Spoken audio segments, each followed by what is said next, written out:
If deep breathing makes you feel worse at night, you're not broken, you're also not doing it wrong. You're just starting with a tool that can accidentally trigger air hunger, control pressure, or a performance mindset, which, rather than relieving anxiety, can cause it. So welcome to the Deep Breathing Catch-22. And at 3 a.m, trust me, the last thing you need is to feel like you're failing at breathing. Now here's the thing, breathing exercises are phenomenal. They're evidence-based, they work, and they're free. But they only work if your nervous system can tolerate them. If your body's already edgy, forcing a breathing pattern can make your brain go, why am I breathing like this? Am I dying? So cue more adrenaline, more panic, more self-degradation, and a whole lot of why isn't this working? So we're going to start with something different, something that tells your nervous system safe without having to do anything more complicated than unscrew a bottle lid. But first, a quick detour. So why breathing exercises can backfire. So your nervous system has a built-in threat detector. It's constantly scanning and asking, is this safe? Am I in control? Is something weird happening? And when you're anxious, your body is on high alert. Your CO2 sensitivity is cranked up, making you hyperventilation prone. Your interoception, which is your ability to sense what's happening inside your body, is already heightened. So when you suddenly change your breathing pattern, your nervous system notices. It interprets the change as something's different, something might be wrong. And instead of calming down, it goes, wait, why am I breathing like this? Am I in danger? Where's the lion that's trying to eat me? And boom, you've accidentally triggered the very thing you were trying to prevent. And this is especially true for people with trauma histories, anxiety disorders, or chronic hyperarousal. Your body's learned to be suspicious of its own signals. Asking to control something as fundamental as breathing can make it feel like a threat. And here's the difference between a technique and a sensory regulator. And this distinction can change everything. So a technique requires you to do something. So breathe in for 4, hold for 7, breathe out for 8, count, focus, control. Your thinking brain has to be online and in charge. A sensory regulator is passive. You don't have to do anything right. You just receive a signal, a scent, a texture, a sound, and your nervous system responds automatically. No performance, no failure, no am I doing this correctly? So sensory regulators bypass your thinking brain entirely. They go straight to your limbic system, which is your emotional and survival brain, and your olfactory system, so your smell brain, both of which are directly wired to your vagus nerve and parasympathetic nervous system. Translation, your body can relax without your conscious mind having to manage it.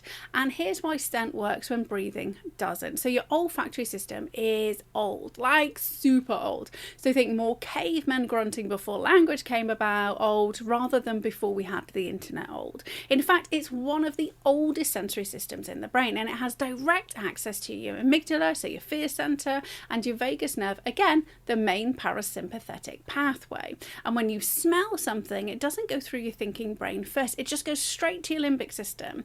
Your body responds before your mind even registers what's happened. And it's why when you stub your toe, you feel the pain first, your foot moves, and only after these two automatic things occur, without any conscious effort at all, do you realize what's happened and call yourself a dick. Now, it does not happen the other way around. This is also why a single whiff of a familiar scent can instantly shift your nervous state. No thinking required, no performance, no am I doing this right. Compare that to breathing exercises, which require conscious control, counting, and focus. And at 3 a.m, when your prefrontal cortex is offline and your amygdala is running the show, asking your brain to think about breathing is like asking someone in a panic to solve a math problem. Doesn't work, and it quite often makes things worse. Now, here's where I discovered this little trick. So quite a few years ago, I was walking two of my pooches in the woods when another dog came out of nowhere and attacked them. Instinctively, I dived into the mess and I ended up with a bite in my arm as a thanks for my efforts. All 3 dogs came out of it relatively unscathed, physically. Sadly, one of my dogs, Loki, a little black staffy, ended up becoming quite reactive towards other dogs, and I ended up with PTSD and a nervous system that was wired around dogs, walks, and open spaces. I didn't do any breathing exercises. I didn't do visualizations. Well, not for anxiety. I'd already discovered the miracle moment for sleep, and I'd been relying on my imagination to flip what was happening for decades by this point instinctively. But for the acute stuff, for the panic, I used scent, specifically wild orange. I'd put it on my hoodie, literally shove the fabric almost up my nose and deep breathe the scent, not air. The sedative properties of wild orange would kick in, and in less than 30 seconds, my nervous system would recognise this smell means safe. This smell means I've survived before. This smell means calm. Over time, that scent became a cue. My body learns wild orange means safety. I could walk past a dog, feel the panic rising, catch a whiff of wild orange on my hoodie, and my nervous system would downshift without me doing anything. No technique, no performance, no am I breathing correctly, just a scent doing the work. My conscious mind couldn't. So do this first, no lights, minimal movement. So keep an essential oil that's known for its sedative properties by your bed. Seriously, that's it. These are my go-to nighttime oils because they're sedative, calming and science-backed. So wild orange is uplifting yet calming, sedative, perfect if you're spiraling into worry or rumination. And it's my personal favourite, not only because it saved me, but also because it's by far the cheapest. Frankincense, so is grounding, deeply calming, anti-inflammatory and anti-cancer. Run a diffuser in the background if you can. Turn the diffuser on 30 minutes before you need to be asleep, and then simply let it do the work while you're sleeping. And it's the most expensive of the three, but it was good enough for Jesus, then it's definitely good enough for you and me. And finally, lavender, the classic. It's a relaxant, sedative and sleep promoting. This is Matt's go-to sleep oil, and he puts a drop on his beard and one on his moustache. And if, like me, you have a man with a lavender habit, you can skip the diffuser, but the smell isn't to everyone's cup of tea, so make sure you do what works for you. And when you stay at 3 a.m. and you feel the anxiety rising, stay mostly still, reach for your oil, inhale the scent. You don't have to do anything right, just breathe normally and let the scent do its thing. That's it. No counting, no controlling your breath, no performance. Your nervous system gets the signal. Safe, calm, you can relax. Now here's why this actually works. So the neuroscience bit. So your olfactory bulb, which is the part of your brain that processes smell, is directly connected to both your amygdala and your vagus nerve. When you inhale a calming scent, it activates your parasympathetic nervous system without requiring conscious effort. This is called polyvagal regulation. So your vagus nerve, which is the main brake on your nervous system, becomes activated by a simple sensory input. Compare that to breathing exercises, which require your prefrontal cortex, so your thinking brain, to be online and in control. And at 3 a.m, when you're already dysregulated, asking your thinking brain to manage your breathing is the same as asking a toddler to edit a book ready for publication. Messy as hell and probably full of food, drool and wax crayons. But a scent doesn't require thinking. It just uses the chemical reaction started by the constituent properties of the essential oil.